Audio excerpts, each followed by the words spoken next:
¿cómo están? Amigas, amigos, amigues de Sexualia TV. Esta es la sección Entrevista Cara a Cara y en esta oportunidad habrá una conversación que presumo muy interesante con dos damas de negro, con dos señoritas, o lo que quieran ser, que vamos a conversar con ellas, o ellas conmigo, acerca de temas interesantes relativos a temas sexológicos, a temas sociales, a controversiales aspectos relacionados con el gremio sexológico mexicano y algunos acontecimientos relativamente recientes que tienen que ver con la realización del reciente Congreso Nacional de Educación Sexual y Sexología, celebrado en Mérida, en fechas muy recientes, en el mes de octubre de este año. Así que muchas gracias por estar aquí. La presentación mínima que puedo hacer de ustedes es Diana Neri Arriaga, filósofa, licenciada en Derecho, activista, no sé si promotora del poliamor o promotora, pero al mismo tiempo partícipe dinámica de este movimiento. Eres docente del CISES, entre otras instituciones importantes, por supuesto, como el Instituto Politécnico Nacional. Muchas gracias, Diana, por estar aquí. Gracias. Y también vamos a conversar con Carla Barrios Rodríguez. Ella es sexóloga, psicoterapeuta, tanatóloga, acompañante de procesos de psicoterapia y en otras andanzas. Es docente de diversas instituciones, entre ellas el CISES, el Centro Integral de Sexualidad y Educación Sexual. Muchas gracias a las dos por estar aquí. A mí me gustaría que abriéramos boca o que arrancáramos con algo que llamó poderosamente la atención de una parte del gremio sexológico, y es una carta de las cuales ustedes son dos de las abajo firmantes, donde expresan algunas inconformidades, algunas inquietudes, algunos puntos de disidencia en torno a contenido, a personajes, a discursos que hubo en el Congreso Nacional de Educación Sexual y Sexología. Vamos a ir ahondando en este tema, pero por lo pronto me gustaría que me diesen su opinión general sobre este congreso reciente, y de una vez aprovecho para preguntarles sobre su visión del gremio sexológico mexicano. Así que por donde quieran iniciar. Ya. Me parece que de alguna manera, y ahora que dices esta última parte del gremio sexológico, lo que sucedió en este último congreso realizado a fin del mes de noviembre es muy interesante porque es la gota que derrama el vaso de lo que yo pensaría hay una crisis del gremio sexológico en México. Durante muchísimos años ha sido, muy fuerte el ganar espacios, el poder que las diferentes escuelas, tendencias, modos, accionarios de trabajo se conjuntaran. La propuesta en sí para hacer congresos e interactuar cada año, como se ha hecho desde hace algún tiempo, es sumamente interesante. Pero hay una cosa que es muy preocupante y que tiene que ver, sí, no solamente con el ámbito científico, sino con el ámbito humanístico. Y que incluso habría que meternos a los entresijos de los discursos que los sexólogos y las sexólogas a lo largo de estos años han sostenido con una línea ideológica que me parece ya es importante cuestionar.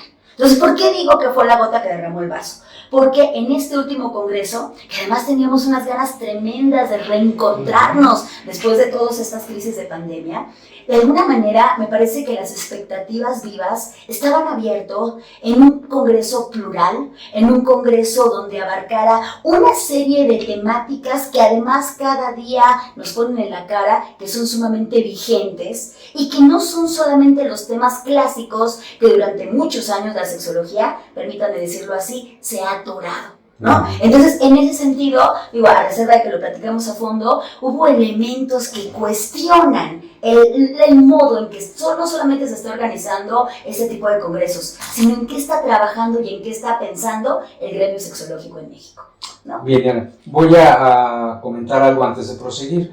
Tú mencionas la palabra crisis, que es palabra pesada. Fuerte. Fuerte, sí, y que tiene que ver con una situación, válgase la expresión, difícil, complicada, pero se dice que al mismo tiempo representa riesgo y oportunidad. Sí. Antes de este congreso, dices, es una situación preexistente, la crisis del gremio.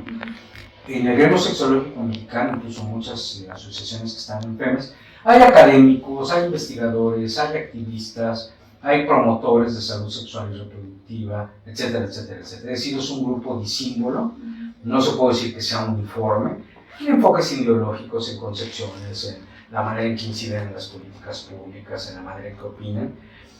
¿Cómo ubicar esa crisis y desde cuándo observas eso que podríamos denominar una situación tan difícil para el gremio sexológico del país? Híjole, son muchos elementos. Ahorita de entrada pensaría como en 3 cuestiones fundamentales. La primera, evidentemente hay una pluralidad, hay una diversidad maravillosa en los temas, en los modos ideológicos, pero algo que no podríamos jamás dejar pasar es que ideológicamente se justifiquen, se legitimen, se coloquen discursos de odio, ¿no? En el momento de que una persona empieza a...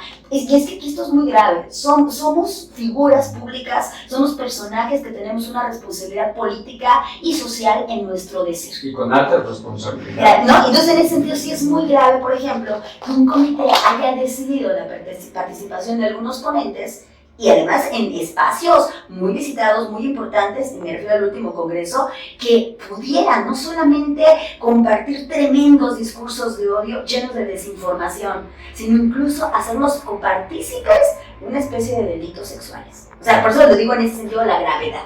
Ahora, ahí la pregunta es, ¿quiénes invitaron a estas personas? Y esta invitación ya deviene de una serie de grupos al interior del gremio sexológico que durante años, ahí vería un segundo problema, han tenido, permítanme decirlo así, como el mando, el control, la dirección de los espacios. Y eso tiene que ver, y lo quiero decir en el mejor sentido, que también el gremio sexológico ha envejecido. Es decir, ya tiene una serie de cabezas visibles, ya tiene una serie de situaciones organizacionales donde apenas algunos y algunas desde posturas disidentes han intentado participar, pero déjenme decirlo de manera fría. Está como cooptado, está como acomodado a las personas que toman decisiones. Y esas personas que toman decisiones, con mucho respeto, necesitan actualización, necesitan una visión abierta que incluya el tema de la justicia sexual, por ejemplo, de los feminismos, de todo el asunto de las adolescencias, las infancias, las discapacidades, por mencionar algunos ejemplos, en donde seguimos tocando temas que, si bien son muy importantes, implican una nueva revisión, implican un nuevo espíritu crítico. Es decir, una nueva oleada o nuevas oleadas sí. de comentarios críticos, de pedagogías diferentes, exacto. De feminismos, de visiones que amplíen el análisis de la realidad. Yo, de lo que ahorita dices, recojo una parte de la pedrada que a mí me toca, en el sentido de que por mi edad y por el papel que jugué en el surgimiento de FEMES, no soy vaca sagrada, pero sí becerro divino, digámoslo así. Pero yo no creo que sea tanto, si me permites, un asunto cronológico. Sí, no es un tema de edad o de gerontocracia. No. Porque en los consejos directivos de nuestras asociaciones generales es gente joven. Sí. Pero sí coincido contigo, y voy a permitirme empezar a dar un pedacito de mi opinión, que sí se requiere urgentemente una renovación conceptual, una mayor pluralidad ideológica y política, y por qué no decirlo, democratizar más a nuestras instituciones, incluyó la FEMES y muchas otras que trabajan en este campo. Pero se está, como yo había previsto, poniendo muy interesante este diálogo. Le voy a pasar el balón a Carla. Primero, una opinión general de lo que ocurrió en ese congreso, que nos pueda servir de pretexto para analizar otros aspectos relevantes de la realidad sexológica, y si de paso quieres comentar lo que nos ha dicho Diana, me encantará. Bueno, yo empezaría pensando que algo que necesita urgentemente la sexología en México es una visión social. Es una visión muy clínica, ¿no? Muy patologizante en términos generales, con una educación, una visión de la educación también muy cerrada, de esta educación patriarcal, donde yo sé lo que se tiene que aprender y donde no se entra la realidad de las personas. Y creo que ese es un punto nodal en el término de la sexología actual, ¿no? Pero también creo que hay una cuestión de mercantilización, ¿no? La gente tiene una idea terrible de lo que es la sexología en México, y yo entiendo por qué, ¿no? Damos algunos ejemplos, porque efectivamente creo que hay visiones muy hay personas que creen que ir a la sexología es que me cambien mágicamente mi vida sexual sin contemplar las violencias, sin tocar cómo es el fondo de mi vida, cuáles son mis historias personales, o creen que la sexología es comprar condones y usar dildos. O sea, sería como una vertiente clínica, tradicionalista, conservadora. Muy heterocentrista, basada en el patriarcal. Muy patriarcal, patriarcal, o sea, sí hay que decirlo, pero además está muy patriarcal en términos de la clínica, muy patriarcal en términos también de la educación, ¿no? Con un discurso de terror donde sigue permeando esta idea de las infecciones de transmisión sexual, el uso del condón, una penalización del placer brutal. O sea, tenemos que repensar que esto lo que genera es que no haya un acercamiento con la realidad de las personas, porque las personas tienen muchas necesidades, pero también han tenido muchos recursos para llegar hasta acá,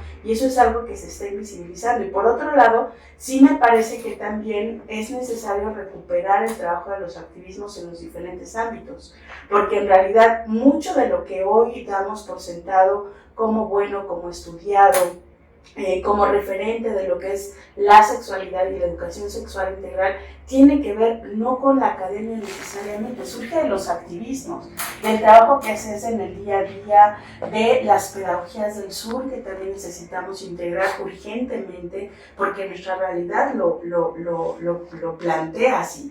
Entonces, yo creo que el problema es que esta visión lo que hace es jerarquizar también dentro de la federación, dentro de quienes estamos trabajando sexualidades, porque hay una cuestión importante. En el Congreso a mí me pareció que había trabajos muy buenos, ¿no? Con un nivel excelente, pero que estuvieron sin cuidado, ¿no? No tenían micrófono, les abren y les cerraban las puertas. Algunas personas nos surgía agüita. No hubo agua, ¿no? Que yo siempre digo, el agua es un derecho humano. En un lugar como en el que fue el Congreso, que era un lugar súper caluroso, era lo mínimo indispensable como un proceso de cuidado, porque además yo sí creo que la sexología tiene que vincularse a la ética de los cuidados. Entonces es una incongruencia que tenga un discurso bonito, ¿no? Potente, que a lo mejor se vincula con algo que está aplaudido por cierto sector, pero que al mismo tiempo hay un desdén por el trabajo de personas que están todos los días confrontándose con la situación de afuera y acompañando procesos de personas. Y también, pues, que somos personas quienes estamos haciendo ese trabajo. Entonces, creo que de entrada el ver que hay una perspectiva muy buena, pero que no tiene difusión porque no es bonita tal vez la mesa, ¿no? O sea, por ejemplo, pienso, no había temas de vejez, no había temas de crianzas en términos generales, ¿no? Derecho al placer, no habría cuestiones relacionadas, por ejemplo, con discapacidades,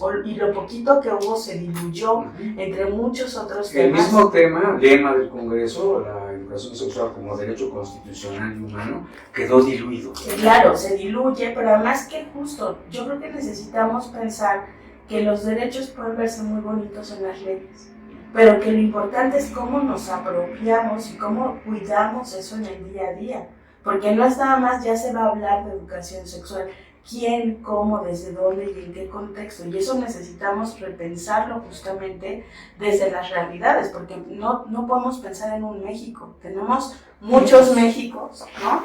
que necesitan urgentemente, y más a partir de la sindemia. Sabemos, por ejemplo, que en el mundo la brecha de género se aumentó 30 años, es decir, fuimos los derechos ganados para las mujeres y para las personas que somos feminizadas en el día a día, dimos un retroceso de 30 años en educación, en derechos civiles, en protección, en derechos sexuales, pero también en derechos sexuales reproductivos y derechos sexuales no reproductivos, que es un tema que además me sorprende que no se esté colocando como centro en una federación que se supone que aglutina y que ni siquiera lo nombra, ¿no? Y necesitamos nombrar, no solo hay derechos sexuales reproductivos, sino también derechos sexuales no reproductivos. En esta sindemia, decía yo, pues lo que pasó es una brecha enorme que se hizo mucho más grande, y donde pues vimos, por ejemplo, que el abuso sexual infantil aumentó, que el embarazo de niñas aumentó, porque además se quedaron encerradas en sus casas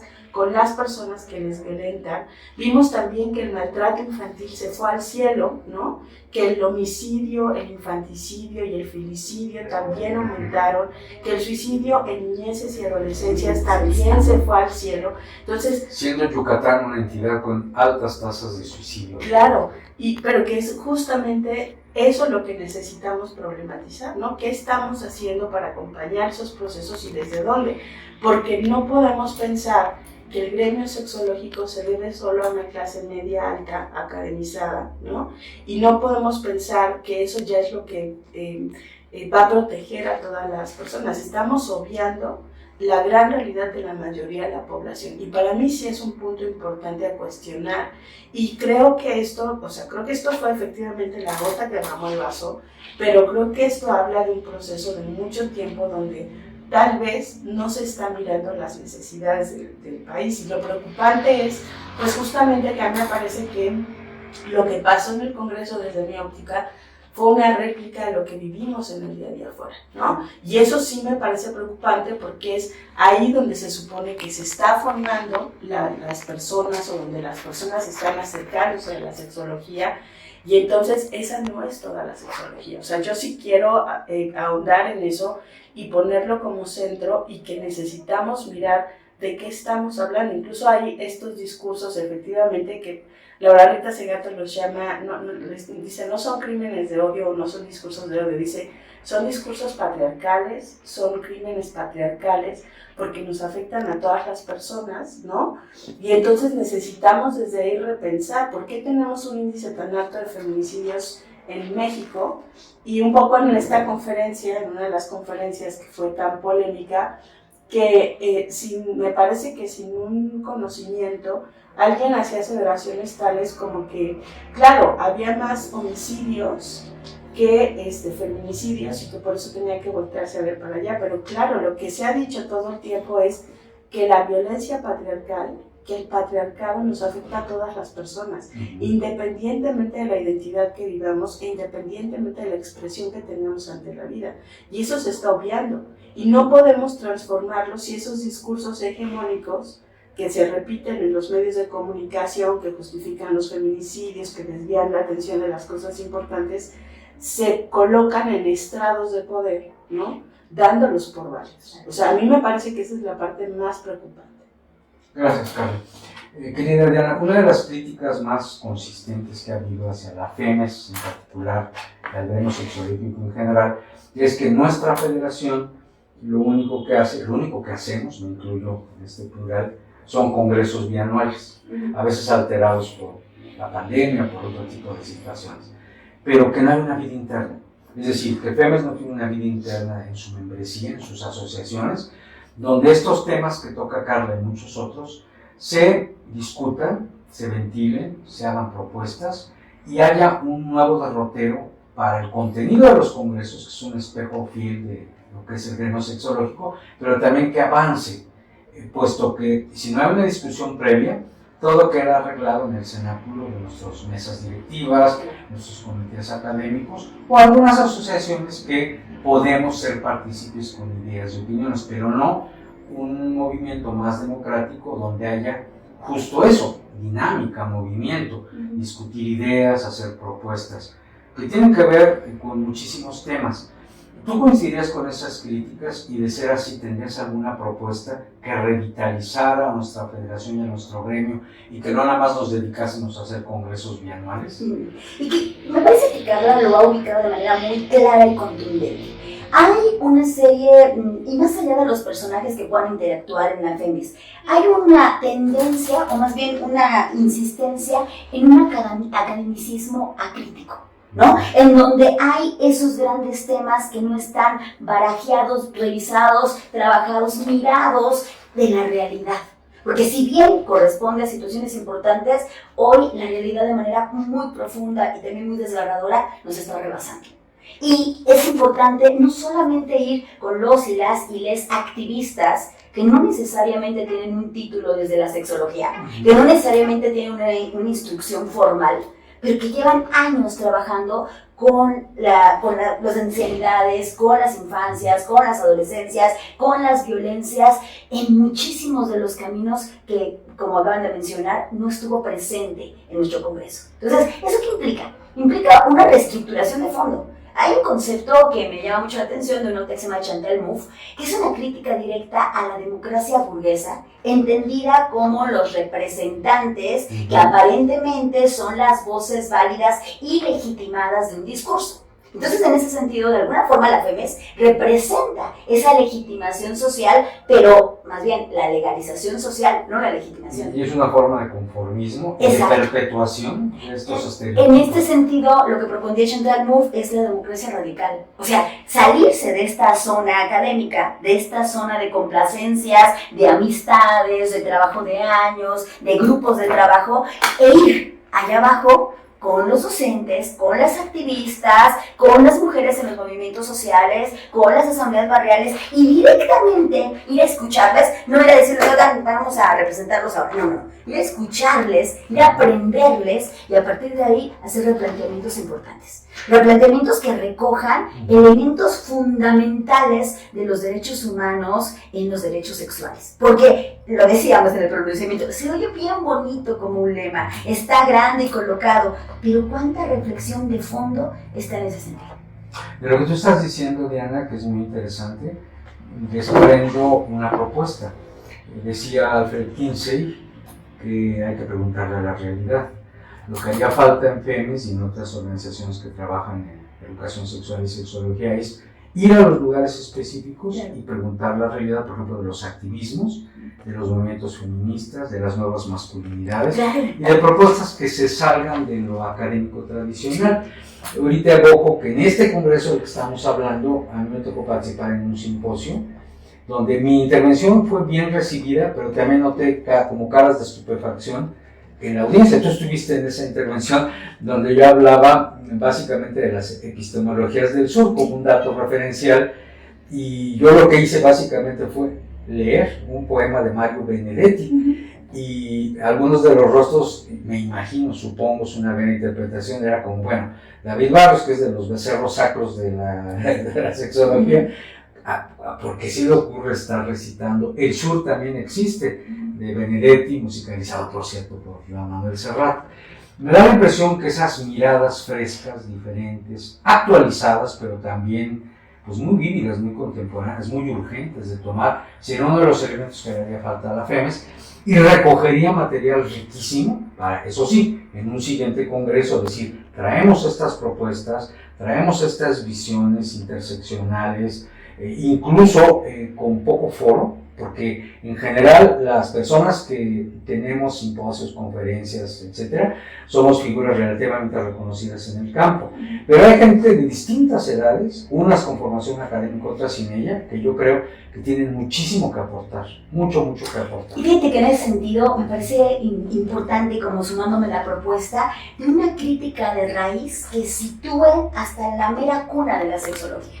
O sea, la sexología también es un discurso biomédico, colonizante, que surge en Occidente para también patologizar lo que antes tuvo su momento la Iglesia, ahora le correspondió a la medicina, ¿no? Y la sexología entró desde ahí. Si no empezamos de raíz a romper esas estructuras, y cuando precisamente tú hablabas de las pedagogías del sur y hablar de las interseccionalidades y hablar de los feminismos disidentes y hablar desde las disidencias sexogenéricas, afectivas, etc., son temas que no se piensan porque están en las fronteras, están en las marginalidades.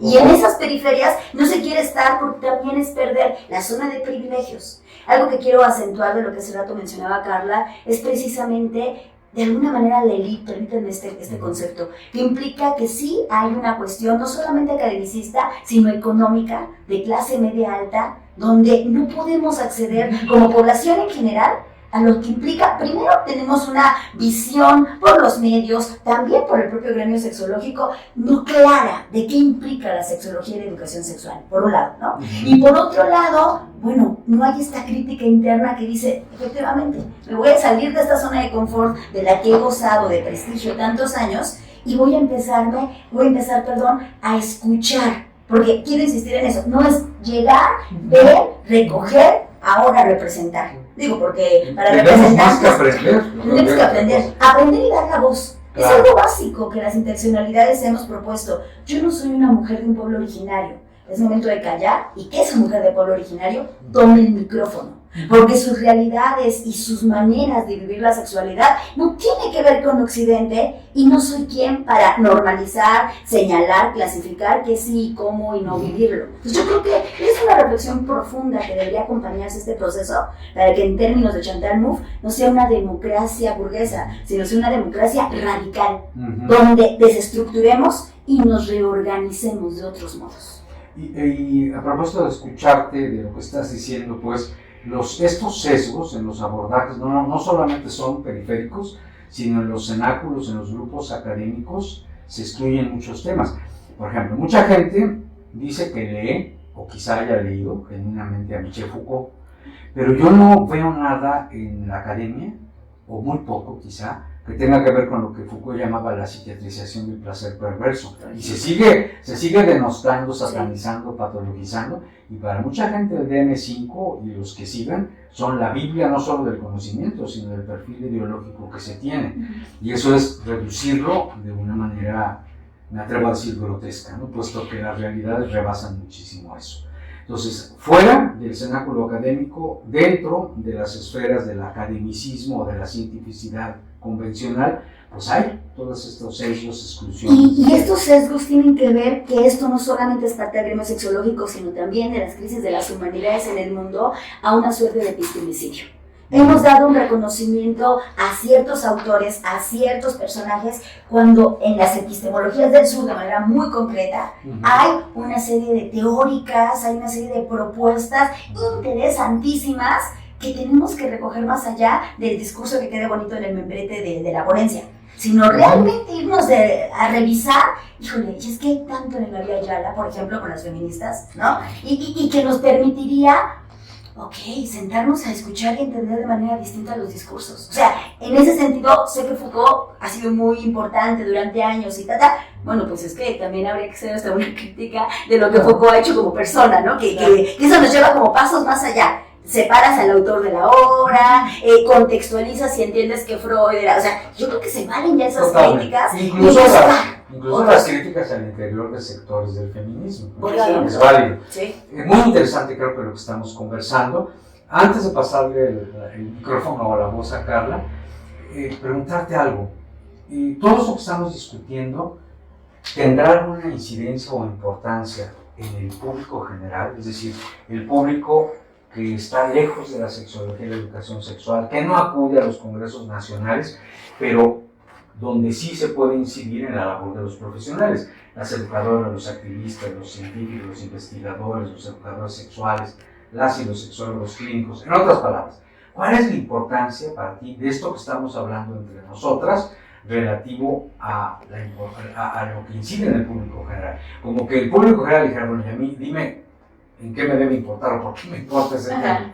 Me parece, y ahorita pienso como en dos ideas centrales. Por un lado, es necesario renovar las estrategias de comunicación, ¿no? Es decir, por ejemplo, este programa acerca de manera a quienes no están, digamos, relacionados cotidianamente con estos temas, asomarse, escuchar y chispitas de ideas, moverles críticas que les permitan buscar, interesarse más. Pero creo que esa es una responsabilidad del gremio sexológico y de la educación sexual. Creo que esa responsabilidad implica buscar modos fuera de la institución, fuera del congreso, fuera de la academia, sino hay tantos lugares donde ir, que implica desde las reuniones que hacen las señoras en los mercados los fines de semana para tejer, o las escuelas, o váyanse un día, yo les decía a algunos colegas en este congreso, vayan un día a revisar cómo las enfermeras del IMSS dan clases, comillas, de educación sexual, haciendo toda una cosa tremenda de espantar a los adolescentes y a las adolescentes a partir de vivir su sexualidad, ¿no? Un terrorismo sexual donde sales preocupadísimo por tal. Vámonos ahí, vámonos a escuchar y desde en esos espacios empezar a, miren, estamos trabajando desde aquí, estamos pensando esto y ofrecer alternativas. Me parece que por un lado es muy importante. Y por otro, yo creo que destronar el séquito de la academia también nos va a llevar a hacer reuniones, a hacer espacios incluyentes, muchísimo más abiertos. Me parece que estas reuniones a puerta cerrada que se hacen entre los miembros de tales o cuales espacios se parecen mucho a los espacios religiosos de las congregaciones, donde ya van 3, 10, 20, ¿no? En donde si abrimos las puertas abiertas y todo esto se sabe con claridad quién es cómo, yo creo que esa posibilidad de democratización sería muchísimo real. Donde hoy tenemos muchos espacios educativos, muchos espacios de nuevos educadores y educadoras sexuales que están en formación, que también tienen propuestas, que también están incidiendo desde sus campos y que vienen no solamente desde la medicina o la psicología. Tenemos trabajadoras sociales, tenemos antropólogos, tenemos gente que está muy interesada y que también tiene mucho que aportar. Yo creo que esas voces jóvenes que están iniciando, y no jóvenes por la edad, ¿no? Jóvenes, porque coincido contigo, no es un tema de edad, es un tema de cómo agarro el poder. Y creo que estas personas están muy curiosas, muy interesadas, y creo que también hay que darle la voz a estos nuevos educandos que están haciendo propuestas muy valiosas. Gracias, Diana. Carla, el ya multicitado Congreso Reciente de Educación Sexual y Sexología, que por cierto es el 13º de estas disciplinas, uno de los simposios que a mí en lo particular me parecieron más atractivos, y debo decirlo a ustedes más interesantes, es aquel en el que ustedes participaron junto con el médico y sexólogo Misael Rojas Salinas. Es difícil hablar de una misma, ¿no? Pero ¿qué peculiaridad tuvo ese simposio que a mucha gente le impactó positivamente? Y varias personas dijeron, es que eso es lo que necesitamos, eso es lo que queremos. Yo fui testigo presencial. ¿Qué características tuvo ese simposio al que se convocó y en el que ustedes estuvieron junto con Misael, que lo hace quizá diferente a otros tuvo en el Congreso? Yo creo que, voy a hablar por mí, porque voy a hablar por mí. Creo que tiene que ver con la manera en la que nos colocamos ante lo que estamos haciendo en el día a día. Y para mí, el pararme en la terapia, en los acompañamientos, es un acto político, ¿no? O sea, la forma en la que me paro éticamente con una persona de 5 o 10 años trastoca el mundo, ¿no? La forma en la que me paro... Cuando hablas de esto, tocas un sentimiento. Claro, porque también creo que necesitamos integrar que las emociones nos sostienen, ¿no? Que necesitamos un mundo que se conmueva. Porque es la falta de empatía, la falta de tocar con esa emocionalidad la que hace que vivamos en un mundo tan violento.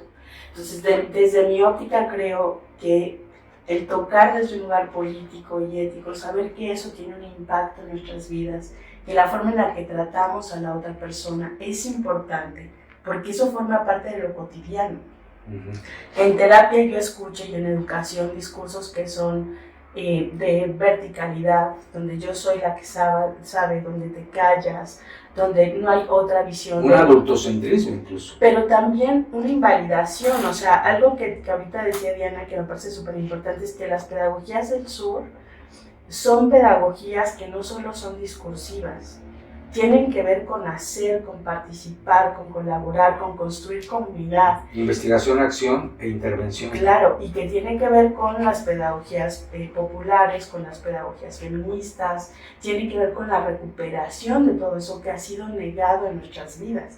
La emocionalidad, por ejemplo, es algo que se niega, ¿no? Y que necesitamos reivindicar, ¿no? En los procesos que tenemos. Entonces creo que la diferencia es justo cómo nos vamos quitando de estos lugares de poder. Yo siempre digo que las personas que acompaño son ricas de muchas maneras, tienen muchos saberes que yo no tendría manera de obtener, que me comparten, que aprendo de ellas y que no soy yo la que estoy dirigiendo sus vidas. Tal vez yo lo que hago es un poco como decirles, ¿qué pasa si volteas a ver para acá? ¿O cómo te suena esto que te planteo?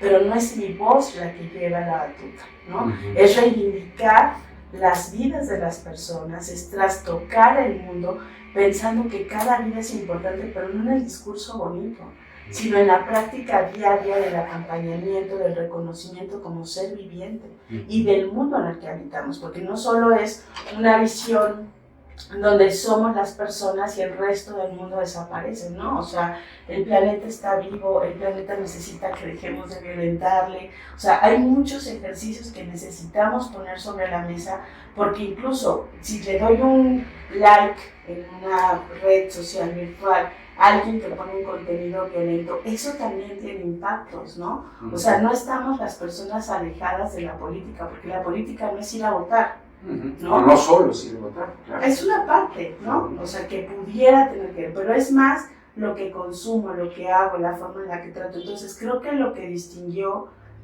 fue justamente esta postura de convicción personal, no solo en una cuestión racional, creo que también había mucha emocionalidad y una reivindicación por los procesos que estamos acompañando. A mí me tocó ver a la audiencia, disculpa la interrupción, y había personas que derramaban lágrimas ante el contenido de lo que ustedes decían. Y a las amigas, amigos, amigas que sigan esta emisión de Sexualidad, porque no tienen la obligación de estar tan familiarizados, este simposio al que le estamos refiriendo era sobre infancias y adolescencias, su abordaje tanto terapéutico como pedagógico, y de eso es lo que estamos hablando.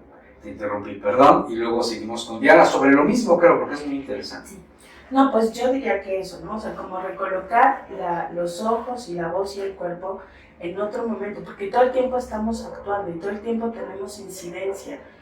Si yo tiro basura, eso tiene incidencia; si no la tiro, tiene incidencia; si yo consumo cosas que contaminan, tiene incidencia; o artículos que explotan a una población que ya tiene una situación de pobreza. Todo eso tiene un marco que es importante y que no está alejado, ¿no? Entonces, cuando comprendemos que necesitamos trabajar no solo por mi historia, sino por la colectividad, porque formo parte de la colectividad, de una interdependencia, me parece que eso ya comunica diferente, que es un poco lo que va hablando Diana, ¿no?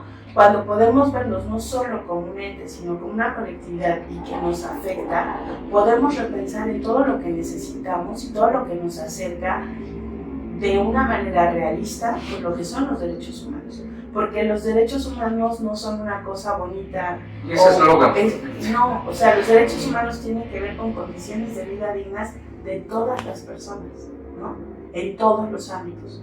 Y que además todas las personas somos defensoras de derechos humanos cuando protegemos esos derechos, los cobijamos y nos damos cuenta que estos procesos jerárquicos, verticales, donde validan unos saberes o unas perspectivas y otras, eso no es protector de derechos humanos, no hay manera. Gracias, Carla. Diana, me gustaría seguirme refiriendo a ese simposio, porque repito, fue crítico, fue propositivo y llamó mucho la atención. ¿Qué características le viste? Insisto, sé que es difícil hablar de una misma, pero tú participaste ahí como ponente, a ese evento, a este acto académico dentro del Congreso FEMES, que llamó la atención y que originó muchos comentarios. Hasta hoy día hay personas que me siguen comentando sobre la riqueza de ese simposio. ¿Qué me platicas? Híjole, es que hubo una acción política directa. Hubo un intervencionismo en el sentido puro del accionar. ¿En qué sentido? La política tiene muchos caminos, pero a mí me parece muy importante situar dos. Lo que implica, por un lado, tomar la polis, el espacio público, y en ese espacio público establecer un diálogo. Un diálogo en donde también siempre está presente el conflicto, porque están las diferentes ideas, las diferentes posturas, pero hubo esa apertura y esa escucha. Porque no fuimos a decirles, a ver, miren, traemos las últimas novedades de lo que tienen. No, fue como, miren, estamos trabajando desde acá, ¿ustedes desde dónde están haciendo? Y eso implica un segundo aspecto fundamental de la política, también evidenciar, desnudar los ligamentos del poder, ¿no? Sí, por un lado Aristóteles decía, es que en la política hay que buscar el bienestar, pero que no se nos olvide en términos hegelianos que esa dialéctica siempre está difícil, porque siempre hay cosas ahí con las que hay que trabajar, y hay que evidenciar, y hay que nombrar. Entonces cuando, por ejemplo, en la parte final, y esto yo lo llamo, o lo llaman desde muchos activismos, ternura radical, hubo un momento de conmoción y vulnerabilidad, donde las personas que estábamos ahí, no estábamos desde la ratio, no estábamos desde la academia, estamos desde la sensibilidad y la vulnerabilidad. Y estábamos llorando porque nos duele, porque no podemos voltear hacia otro lado de la realidad que decía hace un momento, y decíamos ahora, nos rebasa y está tremenda y nos está exigiendo tomar papel y acción. Entonces, a partir de ese espacio, la propuesta, que no sea solo coyuntural, sino que implique reencontrarnos, repensarnos, es ver qué hacemos ante problemáticas específicas que compañeras en Durango, que compañeras en Morelos, que compañeras en el Estado de México, que compañeras en la Ciudad de México tenemos.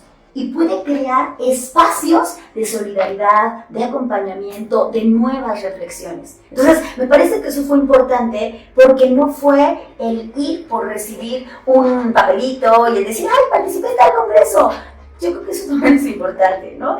Lo que importa es reencontrarse con la mirada de los otros y de las otras y de los otros. Y en ese reencuentro, decir, hay cosas que a ver cómo le hacemos en la calle codo a codo, somos mucho más que dos, ¿no? Y creo que eso hay que ponerlo en el terreno. La política no es esta formalidad institucional.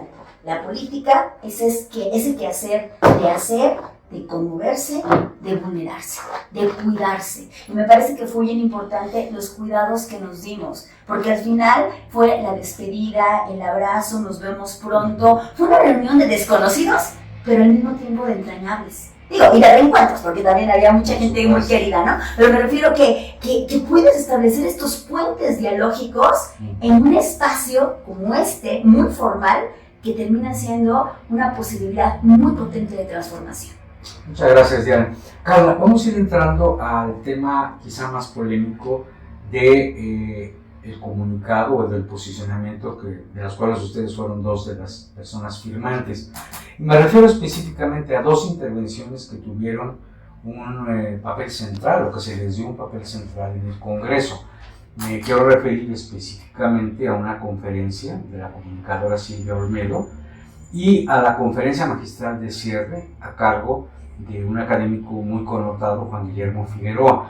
Una parte medular del posicionamiento de ustedes alude a disconformidad en torno a esos dos contenidos dirigidos por estas dos personas. Vamos a ir platicándolo. Grosso modo, para abrir boca también, ¿cuáles serían las críticas que ustedes hacen a estas dos intervenciones y incluso a la pertinencia de haberse programado en el Congreso? Ok, bueno, son temas complicados. Yo de entrada pensaría que en dos eventos que tienen tal magnitud necesita haber un criterio muy cuidadoso, muy respetuoso acerca de quién es el consejo científico, quién va a invitar y por qué se va a invitar, desde dónde se va a invitar, ¿no? Porque son espacios que tienen obviamente más jale, tienen más visibilidad y por lo tanto tienen mayor poder y no podemos nombrarlo de otra manera. Y creo que el problema que hubo con estos dos espacios, voy a empezar con la conferencia de Guillermo, que fue la de cierre, fue que hubo, de entrada no permitía el diálogo con las personas participantes. No se podía. No se podía, no había manera. Era además una conferencia de cierre. Seguía el acto de clausura. Seguía el acto, ¿no? O sea, un acto muy protocolario, donde no había posibilidad de producir respuestas.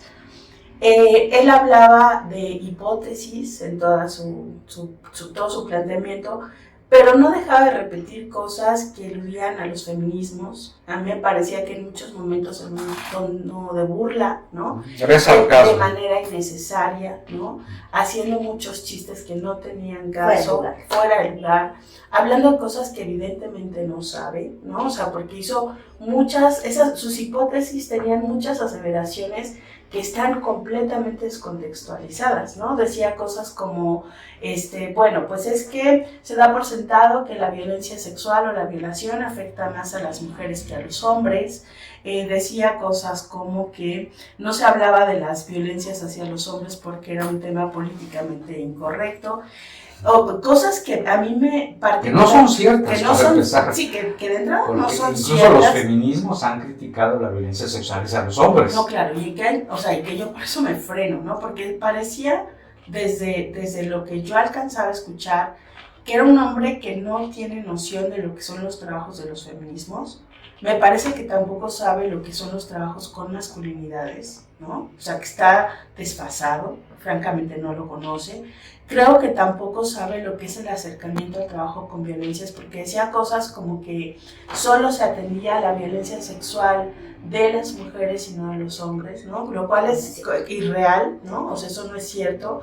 Y también me parece que había una carga hacia que las mujeres no dejábamos que los hombres heterosexuales vivieran su vida felizmente y tranquilamente, lo cual me parece una visión también patriarcal y muy violenta en un mundo como en el que vivimos.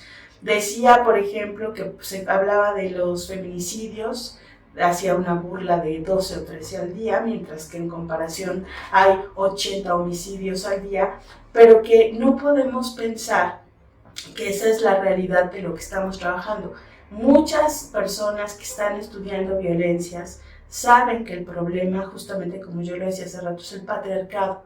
Esta visión donde hay cosas que valen y otras que no valen, y donde la violencia es una forma de relacionarnos en todos los ámbitos. Pero es muy claro el punto. Sí hay más homicidios hacia los hombres. Sí los hombres viven mucha violencia. Es de hombres entre hombres porque la masculinidad lo exige. Y eso lo trabajamos en terapia todo el tiempo. Eso quienes estamos familiarizadas con violencias, quienes nos familiarizamos con el trabajo de masculinidades, de los feminismos, de la interseccionalidad, sabemos que no es esto que él dijo. Entonces a mí me parece que es muy problemático plantarse en un escenario tan jerárquico a dar una serie de planteamientos ideológicos que están desfasados de la realidad. Entonces creo que esto es muy importante, porque el tema no era que él fuera a poner una postura. Me parece que esa mesa en particular podía haberse hecho a lo mejor en un simposio, en un debate, con la posibilidad de dialogar y de argumentar desde otro lugar, pero no como una mesa de cierre, porque además no es la persona que me parece que tiene el reconocimiento, sobre todo porque lo pienso y digo, hay muchos hombres en México que están haciendo un trabajo muy fuerte, incluso dentro de la importante, sí, claro, de buen trato, de negociación, cultura de paz, cultura de paz, masculinidades. O sea, creo que también eso es importante decirlo. No era la figura. No, o sea, a mí me parece... La figura idónea para eso. No, y que a lo mejor, si él iba a hacer esos planteamientos, podría haberlo hecho en un espacio donde hubiera una posibilidad de réplica. A mí me parece que su discurso fue misógino, con un discurso muy violento hacia los feminismos, porque los planteamientos eran completamente innecesarios. Me parece que también con mucho desconocimiento de los feminismos en plural, porque además él hablaba de un feminismo en general, ¿no? Si fuera un todo integrado en todos los tiempos, ¿no? Y eso no existe, ¿no? Entonces yo creo que eso generó mucho malestar, porque no hubo posibilidad de plantear otra perspectiva y de decir en qué te basas, porque de verdad hacía unas afirmaciones que eran bárbaras, ¿no? O sea, no tenían cabida porque son irreales, por supuesto. Y en el caso de la otra conferencia, que fue la conferencia de Silvia Olmedo, pues que hubo, por un lado, un descolocamiento en cuanto a que esta mujer evidentemente no sabe cuál es el contexto del país. Un poco su discurso era como yo voy a sacar el hilo negro de la pornografía. Fue una revelación que nadie ha sacado. Y yo digo, bueno, hay muchas asociaciones, hay muchas personas que se han jugado la vida por denunciar la explotación sexual de infancias y adolescencias. Entonces no es la primera persona que lo habla, no es la primera que pone la piel, y además lo hizo desde un lugar de terror, amenazó a la gente, ¿no? De que no se podían salir, pidió que cerraran las puertas de la conferencia para que no salieran. Muchas personas decían, me sentí secuestrada. Como creando una escenografía de miedo. Y mucha violencia. Eso es un ejercicio de violencia. Todo era muy amenazante, ¿no? O sea, entonces, me parece que es inaudito, no tendría por qué pasar eso, que alguien desde un lugar de poder, ¿no? Se llame como la salvadora, pero además hubo un proceso que fue muy grave, que fue que puso videos, imágenes de material de abuso sexual infantil. Y eso es un delito, ¿no?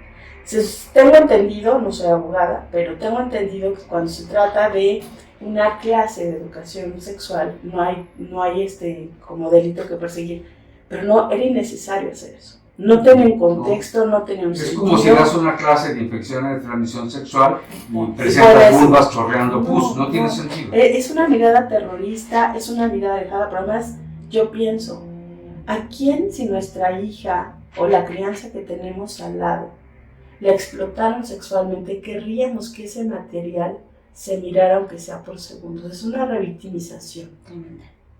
No tiene razón de ser. Yo trabajo y educo a personas con respecto a violencias y jamás ocupo ese material porque es innecesario. no se necesita, ¿no? Tiene que ver también con sensibilidad y con repensar la forma en la que estamos actuando. Pues me parece que fue una conferencia violenta de alguien que no tiene conocimiento, evidentemente, que no tiene la sensibilidad y que lo está haciendo desde un lugar de poder. Sin contar, obviamente, esta parte de la amenaza, en todo momento, una visión terrorífica, cuestionando además el trabajo que me parece, decía cosas como que estaba haciendo el gremio sexológico para evitar la explotación sexual infantil, y que yo digo, pues acércate a quienes lo están trabajando, ¿no? O sea, no hagas la pregunta en general así, sino acércate al trabajo y ponte a leer y documenta y ve cuánta investigación hay al respecto y cuánto se está trabajando para que se modifiquen las leyes en este país y que hay un trabajo, pero además entender que el tema de la explotación sexual infantil es un tema millonario, pero además que está ligado al crimen organizado. Entonces, alguien que no sabe, por supuesto que no o sea, yo no me podría hablar de física cuántica, porque no sé, no tengo los conocimientos, no tengo la estructura, no estoy empapada del tema, no podría hacerlo. Entonces, para mí sí un cuestionamiento es que esos lugares se convierten nuevamente en lugares de violencia, en cotos de poder, en un discurso de terror, que esa no es la visión, por lo menos mía, de lo que significa la educación sexual integral. Porque la educación sexual integral habla de bienestar, habla de cuidado, habla de cómo combatir las violencias que vivimos en el día a día, habla de transformar nuestros vínculos, habla de involucrarnos en colectividad, habla de autocuidado, habla de protección, habla de placer, no de eso que se pararon a hacer ahí. Entonces sí me parece que esto fue un contraste, por lo menos para mí, muy decepcionante. Y sobre todo que yo al final de todo lo que pasó y de lo que yo viví, pero también de lo que me fueron contando algunas de mis estudiantes, decía, no sé qué pase, pero yo no quiero quedarme callada con esto, ¿no? O sea, para mí también es importante no callarme, no hacer como si no pasara nada, sino más bien plantear y denunciar esto, porque es algo muy grave. Eso fue parte de la motivación de ustedes para hacer el posicionamiento, este comunicado, que por cierto, todavía, que yo sepa, no ha tenido una respuesta de la FEMS, una respuesta formal. Pero yo quisiera aprovechar que aún tienes la voz, al ratito te la paso, Diana, sobre algo que es susceptible de crítica y hasta de autocrítica. Yo tengo membresía en 3 organizaciones federadas sin FEMS, y es lo siguiente: a más de lo que ya dijiste, hubo una respuesta, no sé si mayoritaria, pero sí muy nutrida, de personas que aclamaron a estos 2 ponentes. Recibieron aplausos por Juan Guillermo y Silvia. ¿Qué onda con eso? Porque estamos hablando del gremio sexológico que vio de manera, me parece, acrítica, pasiva, pero eso sí, aplaudiendo a raudeles a estos 2 ponentes. ¿Qué onda con eso? Pues a mí me parece justo lo que decía Diana hace rato, que tiene que ver con un proceso muy acrítico en términos generales del gremio como gremio. O sea, creo que no estamos volteando a ver. O sea, yo, por ejemplo, una crítica que hago muy particularmente de la terapia sexual es que es una terapia androcentrista, coitocentrista también, ¿no? Mayoritariamente, muy medicalizada, muy desde una visión biologicista y que no contempla un montón de procesos, ¿no? Entonces, lo pongo como ejemplo porque si esa es la formación, ¿no?, de la pareja heterosexual, incluso yo que de pronto veo como clases de algunas colegas, pues que sus imágenes son de hombre-mujer, de la blanquitud, ¿no? De casas súper bonitas que la neta no sé quién tenga, porque en mi casa no es así, ¿no? O sea, como en un contexto muy desfasado, en procesos a veces de terapia de, pues tienen que darse besitos para llevarse bien, y que no... Muy complaciente, patriarcal, convencional, no transformadora, sino más bien perpetuadora. Perpetuadora del sistema, pero más desde una visión completamente irreal, ¿no? Entonces, yo en ese sentido, cuando veo que que quienes aplaudieron eso, pues me parece que más bien hay un poco compromiso, ¿no? O sea, me parece que hay me vale lo que quieres ganar dinero, ¿no? Esta mercantilización del gremio sexológico, que no quieren efectivamente quitarse de los lugares de privilegio y que es muy cómodo estar ahí, pero que finalmente la realidad del país, la realidad de lo que cruzamos en el día a día necesita otro contexto. Y entonces a mí me preocupa que sean estas personas las que aplauden y que no cuestionan, ¿no? Incluso algunas personas que yo consideraba que tenían una visión crítica, de pronto decían, no, es que yo nunca me había preguntado eso. Y entonces para mí es, ¿qué estás haciendo en tu trabajo personal, no? O sea, ¿en dónde te paras? El discurso, por lo menos lo que alcancé a oír de Juan Guillermo, es repetitivo, lleno de lugares comunes, lleno de clichés, que incluso sectores antifeministas manejan en lo cotidiano. Sí, claro. Me dio un poco de pena ajena escuchar a un prestigiado académico estar repitiendo esas cosas. Claro, y que, o sea, yo creo que más allá de pensar quién tiene las razones, dialoguemos y pongamos sobre la mesa estos temas para cuestionar lo que está pasando, ¿no? Y para darnos cuenta si eso funciona o no, porque, insisto, esos discursos, esos planteamientos, el que tengan una figura en una conferencia, tiene un impacto, ¿no? Pues eso les da lugares de poder y da una transmisión de que esas son las personas que saben. Si no sabemos que pararnos en esos espacios es un lugar que implica mucha responsabilidad, ¿no? Porque hay personas que nos están escuchando, que nos creen además, con toda la mejor confianza del mundo y con la buena ley que pueda haber.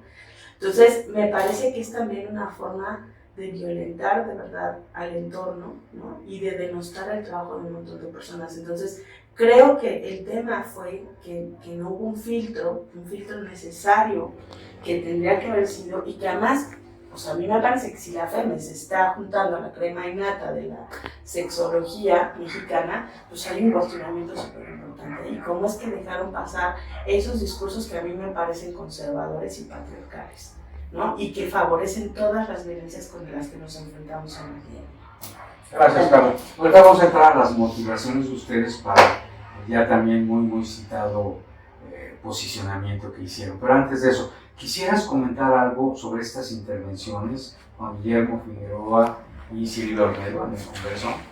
Creo que Carla ha sido muy clara, pero hay una parte que a mí particularmente, en el caso de Silvia, me causaba, híjole, y que la aplaudían, ¿no? Ella decía en una parte, ¿cuántos de ustedes se han hecho sexólogos por mí? ¿No? ¿En serio? Sí. Sí, y gente levantando la mano diciendo, yo por ti, ¿no? O sea, como una especie de complacencia de los egos, ¿no? Y en ese sentido, el lucrar con un discurso, lucrar en un discurso tan delicado, tan sensible, tan fuerte como el tema que se planteó en esa mesa, ¿no? Y entonces el combinar, yo tengo esta fama, yo tengo este like, yo soy como, me pareció como una especie de colonizadora que llegaba a decirnos a los nativos del lugar, es que no conocen, porque además lo dijo con un tono así, soberbio, es que les vengo a presentar la realidad de su país. Perdón, es que no la conocemos, gracias. O sea, fue muy ofensivo, fue muy fuerte, ¿no? Y creo que eso fue una de las motivaciones fuertes para que ese pronunciamiento, digo, obviamente, así fue, la conferencia final fue, no, por favor, ¿no? Y que bueno, estamos hablando de estos dos espacios, pero también hubo otros. Sumando a lo que dice Carla. Estos dos eran foros centrales. Y muchos otros, ¿no? Y otros donde, por ejemplo, en uno de ellos me tocó hablar del tema de las infidelidades, porque además desde la mañana, por ejemplo, había un trabajo muy rico sobre las diversidades erótico-afectivas, sobre las afectividades. Sí, muy buenas. Sin embargo, cuando hubo personas que estaban muy emocionadas, es que ya fuiste de ayer, ya fuiste del otro, las visiones están siendo muy interesantes, muy nutritivas, se están engarzando, y llegan a un taller, por ejemplo, cultocentrista, paraecocrático. De hecho, la ponente decía, esto es para parejas heterosexuales, ¿eh? Y esto, los demás fuera. Sí, y esto además está hablado desde un asunto del amor, una metafísica del amor. Tipo politizar.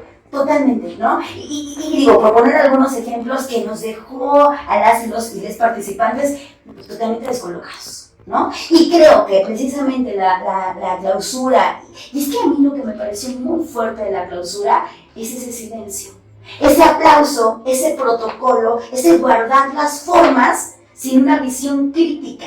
Y entiendo que en el público, así como había aplausos y vivas y gente que te dijo después, no, es que a mí sí me hizo pensar, es que qué interesante, ¿no? Esto que decía, colega, por favor, ¿no? Aunque también hubo personas que echaban humo por las orejas. Y ese humo por las orejas, de pronto no sabíamos cómo poderlo compartir.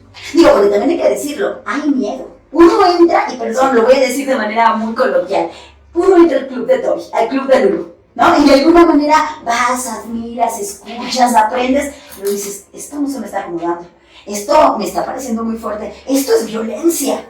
Oye, estoy equivocada y vamos tejiendo y vamos viendo, de pronto decimos, ¿y por qué no estamos diciendo nada?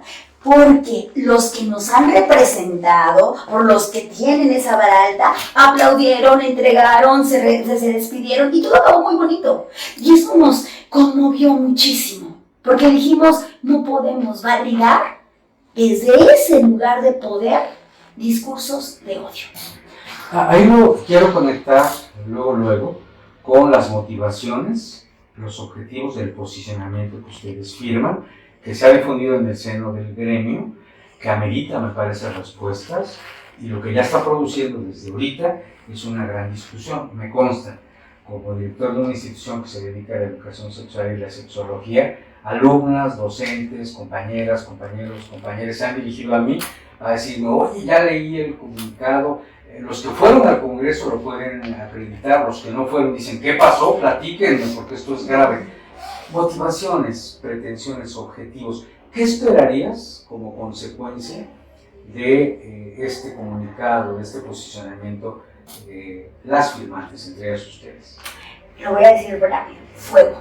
Es decir, que algo que ha estado quieto, que de alguna manera ha sido el estado de las cosas en un gremio, puede ser de tal o tal, ahora hablamos del gremio sexológico.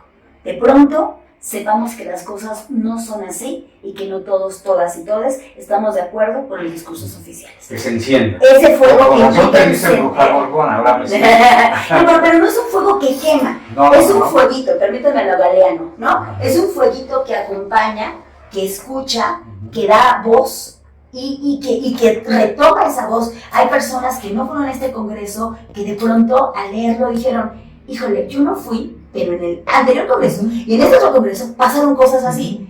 Y no sé, pero hoy quiero firmarlo porque me siento parte. Y entonces, ese fuego no es un incendio, es un fuego que acompaña y que está buscando, lo platicábamos hace rato. ¿Qué propuestas, qué estrategias? Esta es una que puede quitarle el centro al gremio sexológico y hacer debate, hacer discusión pública, hacer diálogo. Que tengamos posibilidades más allá de los congresos de reunirnos desde la virtualidad hasta aquí y ahora. Oye, ¿qué piensas de esto? ¿Qué otra propuesta tienes? ¿Cómo ves? O sea, esto va a generar las posibilidades amplias y diversas y plurales de que muchas personas desde muchos lugares y muchas otras realidades fijen postura.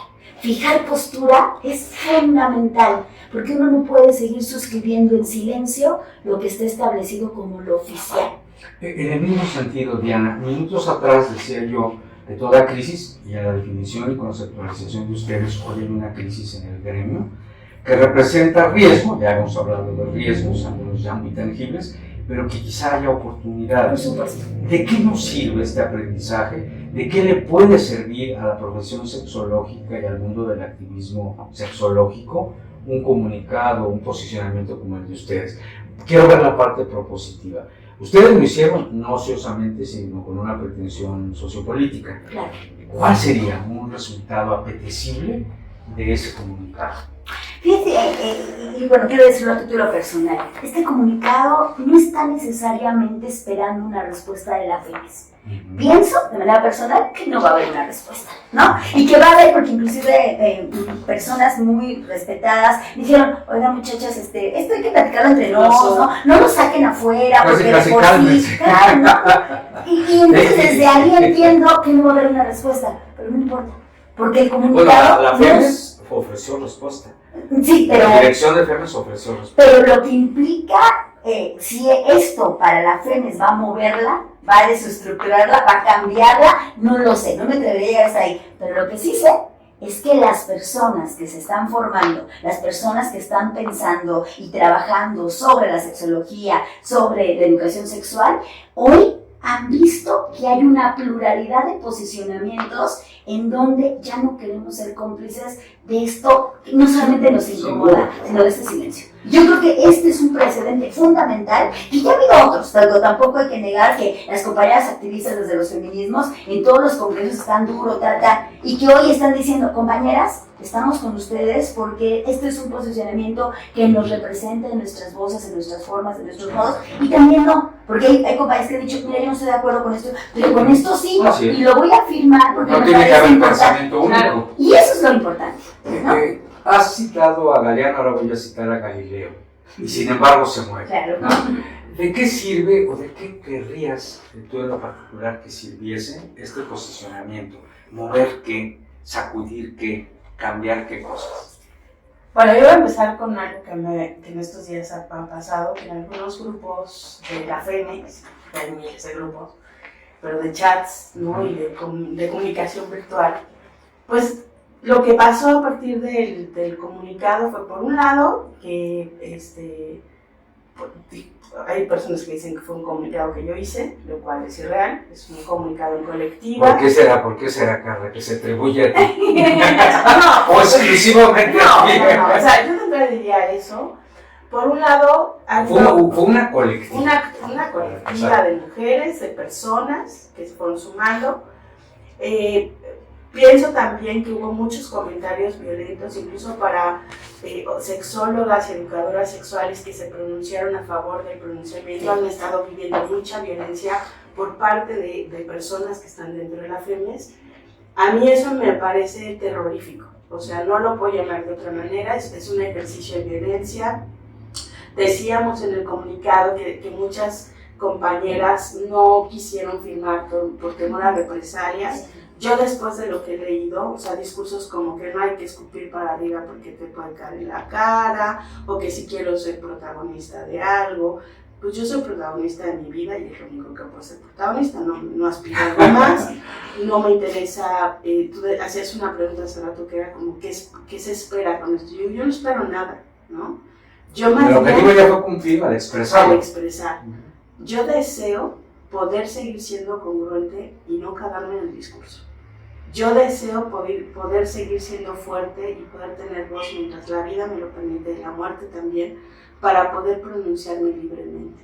Yo deseo ser congruente y hacer un acto político en esta congruencia con las personas a las que acompaño en todos los procesos. Ese es mi único, es mi fin.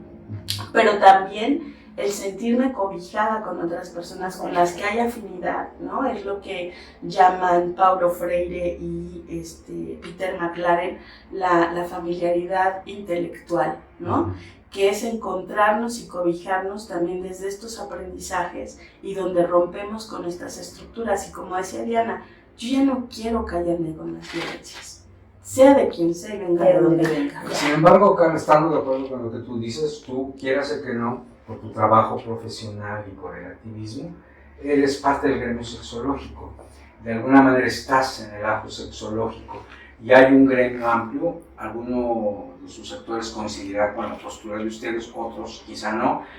¿Querrías ese movimiento, esa reflexión, esa discusión crítica, ese avance en quizá una refundación moral, social, ética en nuestra federación? Pues a mí me encantaría que el mundo cambiara, ¿no? y que estuviera más vivo, ¿no? O sea, que efectivamente los cotos de poder desaparezcan. Sí pienso en la utopía, ¿no? En que este ejercicio patriarcal de violencia, de una mirada súper sesgada desaparezca, sí, y que se construyan nuevas y muchas, ¿no? O sea, eso por supuesto que es un sueño, pues sé que es un sueño, ¿no? De esperar nada, ¿no? O sea, y eso para mí es muy claro, ¿no? Lo que yo espero de mí, puedo esperar de mí, no del resto de las personas. Deseo y sueño en colectiva, sí, por supuesto, y por eso con las compas fue un ir y venir de ideas y de esto sí, esto no. Para redactar el comunicado y de decir, ¿no? Incluso cuando empezó a haber este temor ante el pronunciamiento, para mí no hubo miedo y fue, o sea, sí hubo miedo, pero fue, no importa. Hagámoslo. O sea, yo voy para adelante y quien se quiera sumar va a estar bien. Y si hubiera sido yo y alguien más, hubiera estado chido. O sea, tampoco eso hubiera ido para atrás.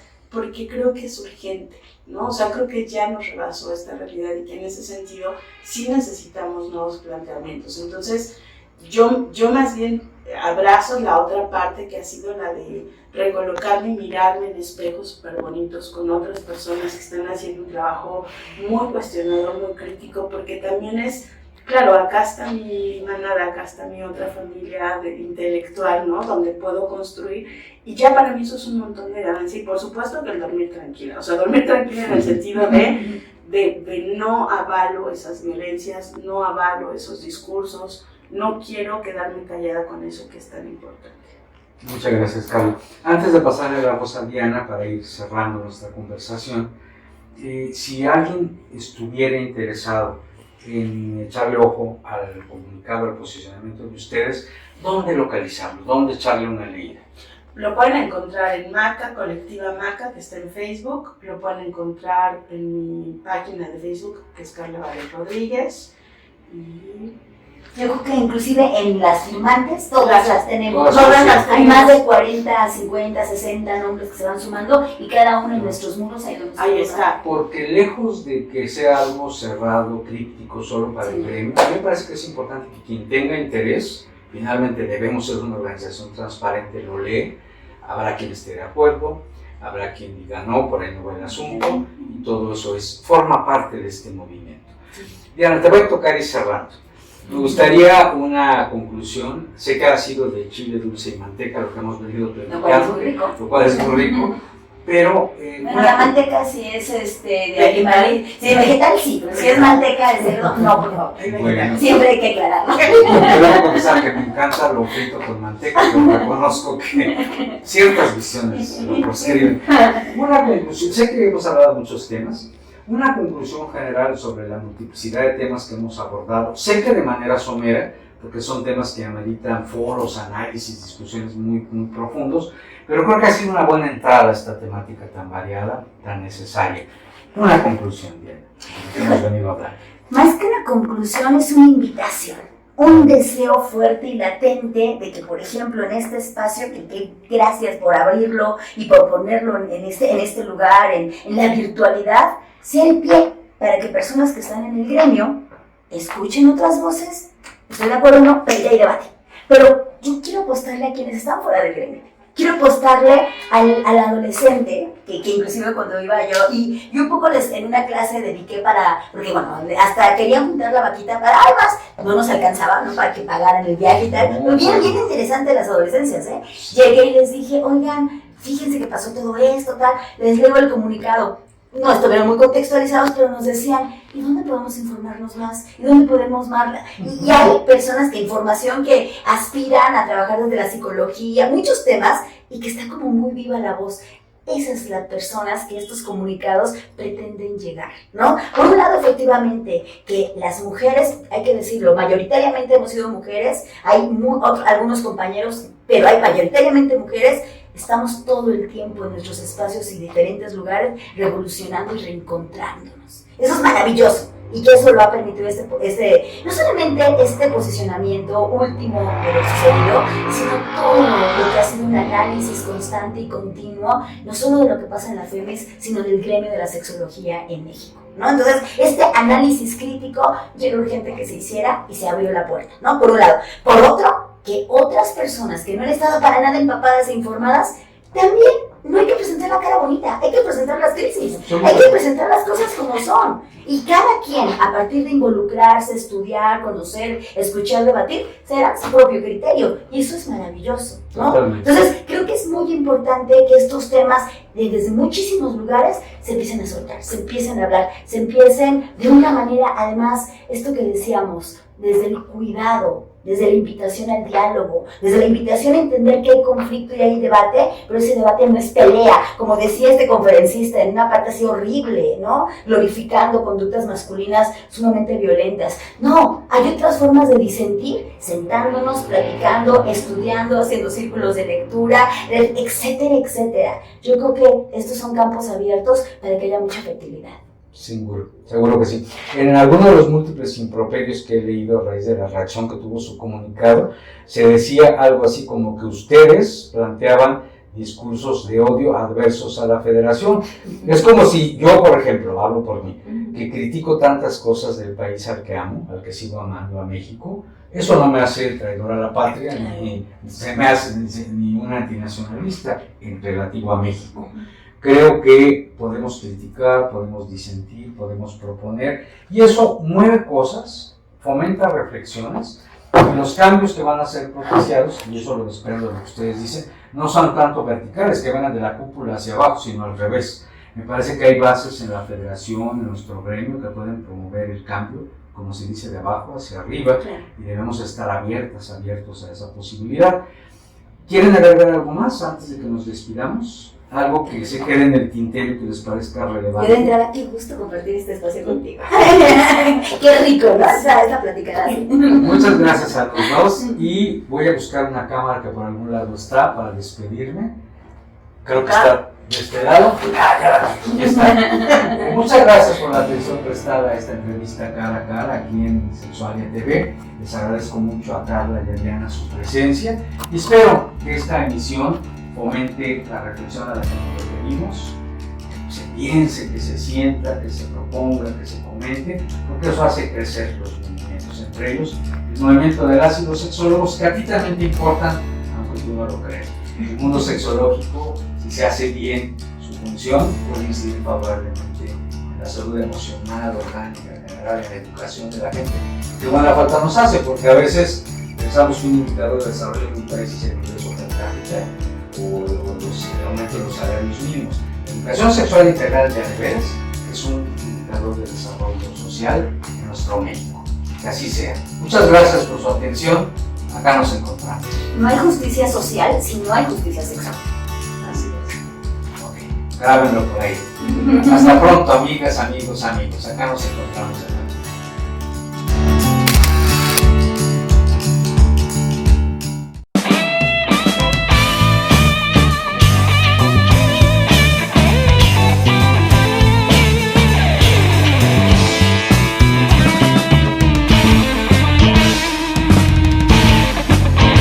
Sexualidad.